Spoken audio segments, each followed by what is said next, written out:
My wife called me selfish for refusing to let her have a baby with him. The ending will leave you speechless. Short version of the story. I've been in a 5-way polyamorous relationship for many years. My wife wants to have a kid with one specific person, and I don't really like him. I'm not sure how to put my foot down without seeming like a controlling jerk. Longer version. My wife Lori 34 female and I 35 male, have been together for 16 years and married for 13. Our relationship has been open since the day we met in college, about 8 years ago.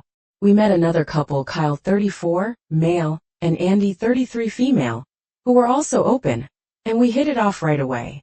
In 2012, Andy got pregnant, and after a bit of math, we realized that I was probably the father. After discussing our future, we had a commitment ceremony in July 2012, and have all been a family ever since. When that occurred, Andy already had one baby with Kyle, and Lori had 2 by me. On the periphery of all this was Joseph, 34 male. Joseph and Kyle have been friends since college, and Joseph, Kyle, and Andy have had an intermittent sexual relationship since then. There was never anything serious there, but he was a regular third man in their lives. After the commitment ceremony, Joseph occasionally joined all of us for bedroom fun, but it was again an intermittent thing and nothing serious. So it wasn't a huge surprise when Andy's baby turned out to be Joseph's and not mine. It was still a surprise, but it wasn't a problem. The baby was welcomed into our family, and Joseph became a more regular guest in our home. About a year after the baby was born, a few things happened that seriously changed things. First, both Andy and Lori got pregnant again. As we'd later learn, Andy's baby really was mine this time around, and Lori's baby is Kyle's. Shortly after that, Joseph was involved in a very serious motorcycle accident. He was hospitalized for nearly 2 months, lost his job, lost his apartment, and needed a lot of help. We ended up moving him in as a temporary thing to help him out. That was a year and a half ago, and he's still here. Kyle is happy to have his old friend around all the time, and the women both like him a lot. The sexual dynamics are great between all of them, etc. 3 days ago, Lori was hinting around that she needed to talk about something serious, but didn't know how to broach it. After a bit of discussion, it came out that she wants to have one more baby, and not just anyone's baby. She wants to have Joseph's baby. She wants to go off the pill and have Kyle, and I either abstain from having sex with her, or to have only condom-protected sex until Joseph gets her pregnant. When I asked her why, she just shrugged her shoulders and said that she loved him too, and that it was only fair.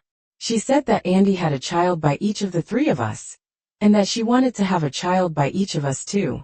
After a bit more discussion, it came out that the idea was his, and that he was feeling left out because he didn't have a child with her.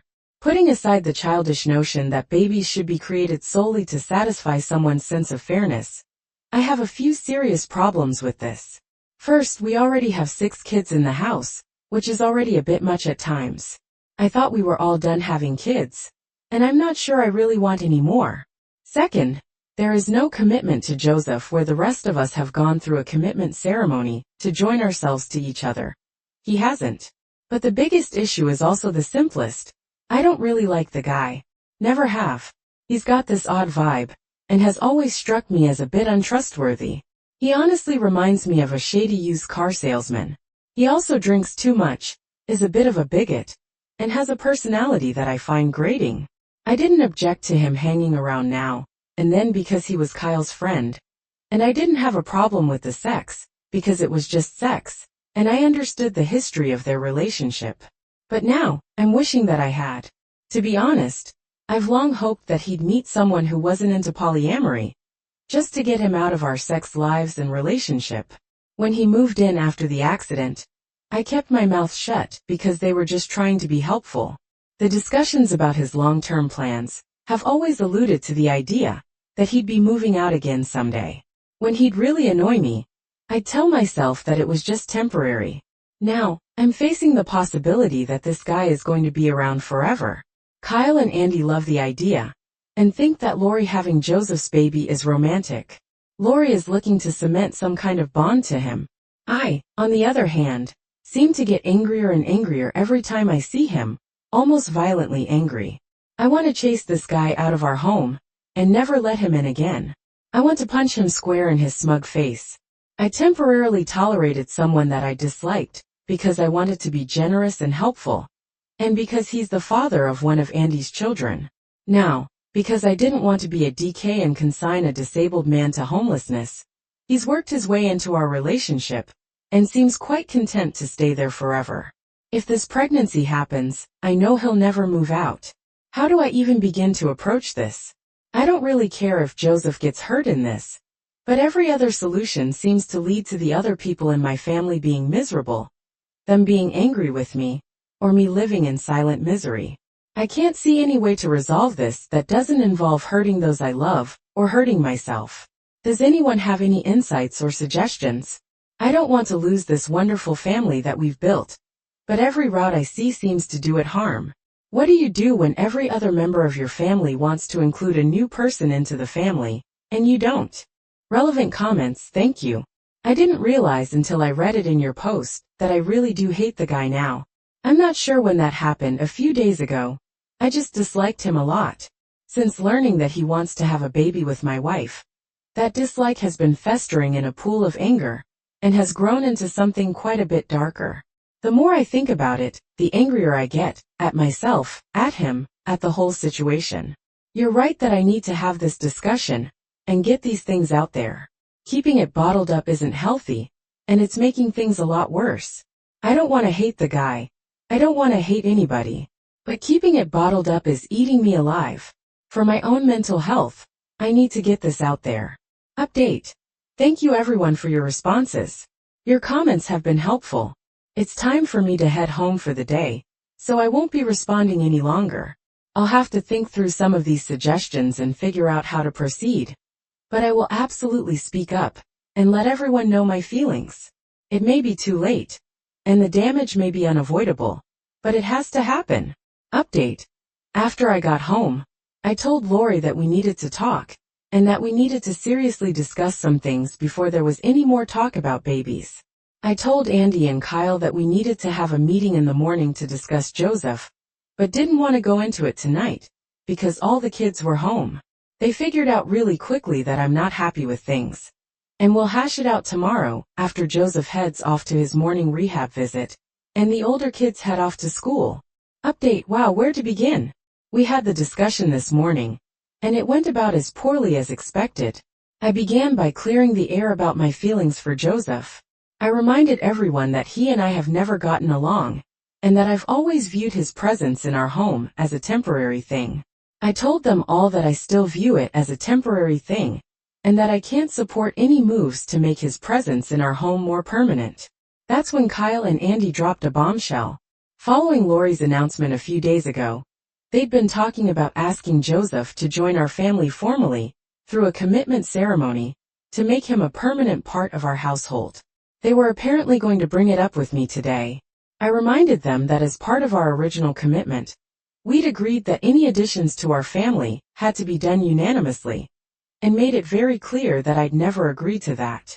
My statement led to a huge argument, which included them calling me selfish, and the statement that the three of them could hold a commitment ceremony without me. I didn't want to go there, but I shut that down by saying, understand that if you do that, you're not talking about adding someone new to the family. You're talking about replacing me with him. I can't stay in a family that would hurt and disrespect me that way. That led to even more arguing, that didn't have any real conclusion. That's when I turned to Lori. I told her that I loved her, and that it broke my heart that she wanted to have a child with someone I couldn't stand. I also told her that I found it offensive that he'd ask her to have a child to please his own ego, but that I thought the request was fairly consistent with his lack of character. I reminded her that a child is not an object to be traded for affection or love, and that they should only be created as an expression of that love. Thanks KMA brother, I said. I told her without any hesitation that having a child with Joseph would irrevocably change our relationship and drive a wedge between us. She would be choosing his happiness over mine, and that's how relationships end. She was crying the whole time, and when I was done, she called me selfish and mean. She told me that she loved us both, and that she wouldn't choose between us. She flat out said that she wanted to have one more baby, that she'd already talked to Joseph about it, and that she wasn't going to go back on her word. She then offered to get rid of the exclusive part, saying that she was willing to go off the pill and have sex with both of us, letting fate decide the baby's paternity. I told her this was unacceptable, reminded her that I'm her husband and family, and he's not. I said that in not making a decision, she was actually making a choice. I told her that I'd be more than willing to have another child with her, but that having a child with Joseph would be the end of us. Then I went to work. The discussion didn't really change anything or lead to any firm decisions, but the information is now out there, and everyone knows where everyone else stands. We'll see where everything goes from here. Final update. Thank you to the posters of this sub. This is a follow-up to Wife Wants to Have a Baby with Someone Else I Don't. I originally posted this as a final update to my original thread, but it had fallen off the main page. I realized that nobody was going to see it, so I hope the mods don't mind me reposting it here in its own thread. Well, in the day since my last update, a lot has happened. Some of it genuinely surprised me, and it looks like my family will be changing a bit, but things appear to be settling down. I should mention that this will be my last update. I mentioned to Lori that I have been discussing our situation on the poly group, and she wanted to read it. After bawling her eyes out as she read through it, she apologized to me for everything, and we spent the night together, no sex, just holding each other all night. This morning, she asked me not to discuss this anymore, until we get everything worked out, but said I could post one final update. So where to begin? First, Joseph is moving out. Yep, it actually happened, and the shocking thing is that it was his idea. He finally demonstrated some of that nice guy personality to me that I've never been able to connect with. I knew that Joseph would be home when I returned from work yesterday, and I was honestly expecting the worst. I was sure that someone would have clued him in on our conversation and expected him to react with his usual idiot persona. It didn't happen. Instead, a few minutes after I came home, Joseph walked into my room and asked me to join him in the backyard for a conversation. I was expecting a fist fight, but got an apology instead. He admitted that we've never gotten along and admitted that he's never liked me either. But he said that he didn't feel right about coming between me and Lori. He went on to talk about how happy his son is in our family, and how he didn't want to destroy the family. At the same time, he talked about how much he loved living with his son, and how he really didn't want to go back to only seeing him once a week. I had never thought about that. In the end, he proposed the solution that I accepted is a nice one. There's an apartment complex about 2 blocks from our house, and he wants to get an apartment there when he lands a job. He's pretty good at what he does and already has some job leads, so he anticipates that will happen pretty soon. He can visit our house whenever he wants during the week. I'm at work anyway, and he can spend up to 2 nights a week at my house to be closer to his kid. If he does it right, that means he could still potentially see his son 7 days a week, while I only have to deal with him for 2. It's a great solution that gives us both what we want. He's also already told Lori that he doesn't want to have a baby with her, so that's now off the table. He actually admitted that he wanted to have a baby with Lori, but said that he didn't want to stick her into the middle of a conflict over it. Then we had a beer together. I didn't even complain when he handed me one of his pisswater Coors Lights. I'm totally not kidding. This guy really does fit certain stereotypes. My low opinion of the guy went up a notch. As for Lori, she was a tearful mess for most of the day apparently. Joseph taking the baby off the table was fairly devastating for her. After I got home and we talked a bit, she unloaded her soul, and let me know just how much she wants another baby, and how much it hurt her that neither Kyle nor myself want one with her. She felt even more hurt when neither of us even clued in on her level of hurt over it. After several hours of talking, we came to an agreement. We're going to have one more baby, but we'll wait another year for it. Interestingly, she wants it to be mine, not Kyle's or Joseph's. Kyle apparently doesn't have a problem with that at all. So, what about her relationship with Joseph? Well, here's where polyamory and open relationships can get complicated. The commitment ceremony is off the table, but she still wants to date him, and have some sort of a relationship with him. No babies, no pregnancy, just love and sex now and then. She won't ever sleep with him when he's staying over at our house, but she'll still be going out on dates with him, visiting him at his place from time to time. and staying overnight on occasion, like maybe once a month. While I have to admit that I'm still not totally thrilled with that, it's really just going back to the relationship they had before he moved in with us. All tolerated for her happiness. Andy, on the other hand, is a problem. She is still furious with me over all of this, and isn't showing any signs of backing down. In a way, it's understandable. She's had a sensual, emotional relationship with Joseph since she was 21 years old, and is the mother of his child.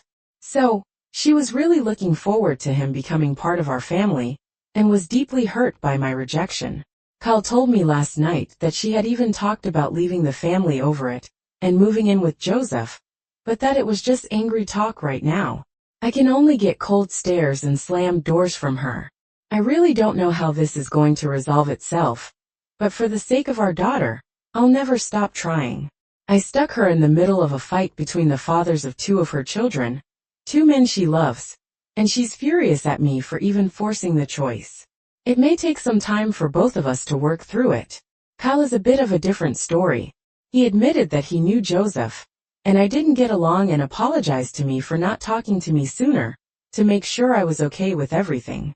He apparently blames himself for the arguing, thinking that it was his job to run interference, since Joseph was originally his friend, and I'm a life partner in his family.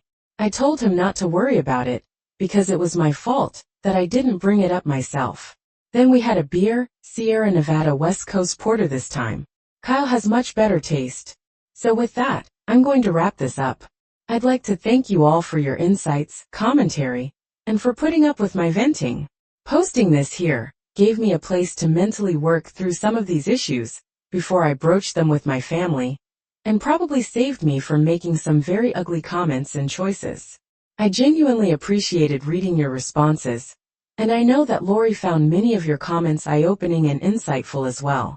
She loves the thought that we're a tribe, because someone requested it. We may come back and do an AMA at some point about the emotional and family dynamics of living in a large poly-tribal household, but we need to finish working through the current situation first. Much love to you all. Relevant comments up on his feelings for Joseph after the fact. This has raised my level of respect for him a bit. I'm trying to move past the resentment this situation created. When Joseph and I were talking about not liking each other, we both agreed that, if nothing else, we both needed to be respectful of each other for the sake of the kids and the other members of the family. I brought it up, and he fully agreed. Neither of us seems to want any kind of open conflict or competition in the household. Though, when I asked him to talk to Andy last night to get her to sit down and have a conversation with me, 2 days now without a word from her, his response was a blunt, "You broke it, you fix it." We've still got a long way to go, and why Joseph did what he did in the end, I wouldn't say that I like him more, but I certainly have a bit more respect for him. He made it pretty clear that he was doing this for his son, and that he was putting his son's needs before his own. His kid has a happy, stable life, and he wants to keep it that way. When he realized that he couldn't have what he wanted without also screwing up his kid's life, he put his child first. I have an enormous amount of respect for that decision. His entire solution really revolves around his son.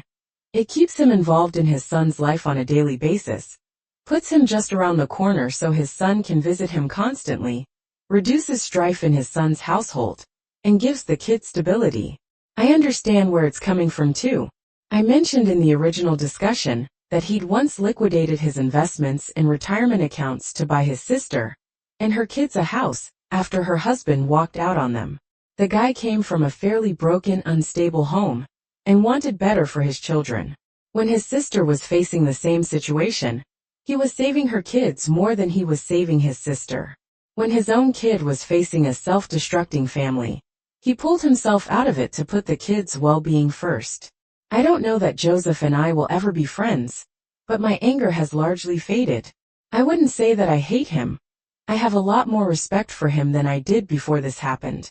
But I think we're too different to actually ever like each other. As I said in the OP, he openly admitted that the feeling is mutual. My only regret in letting Lori read the other thread is that she saw the word hate there. I've never used the word in an actual conversation over the past week, but Lori did mention it to Andy.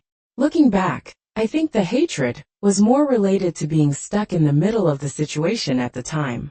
I absolutely don't feel any hatred toward him now. Still, it's hard to unsay a word. Story 2. I'm a younger person who is job searching for something full-time for the first time. I haven't been having a lot of luck, of course, due to the state of the world. But I recently got an interview where I made it all the way to the final round and was rejected. At first, the company was really professional about it. They were kind enough to let me know I'd been rejected and thank me for my time. But about 3 days later, I got an email from one of the interviewers. A different one than the one who sent the formal rejection email. The final round had been in front of a panel. The email body text said, "Hey, here's some tips for future interviews." And attached was a Word document with a super detailed list of everything I'd done wrong, including that my answer to the question, "What's your favorite book?" was too pretentious. Note: the job wasn't for a library or any other book-related field. Although he'd been part of the final round interview panel, he hadn't been present during previous interviews. And this was the first communication I got directly from this guy. Here are all the comments from the document. It was a financial stock company, but the job wasn't directly connected to stocks. The position was for a copywriter, writing some ads and updating the website. I can tell you are not passionate about stocks. Every member of this company has been passionately investing in the stock market as a hobby for years. You had basic technical knowledge, and that's it. In general, you seem to lack passion. Your answers are very thorough and well thought out, but they lack passion. What are you passionate about? I couldn't tell. You are clearly nervous throughout. You lack confidence when asked about an issue you had overcome. You mentioned something that had happened in a job not related to our industry. You didn't seem to have an interest in company culture. We mentioned we are a company with lots of events and training workshops. And you didn't ask any further questions. There. Your response to the favorite book question sounded pretentious and insincere. Plus, Les Miserables simply isn't a book people read for fun. You weren't enjoying yourself at all. We're a friendly company.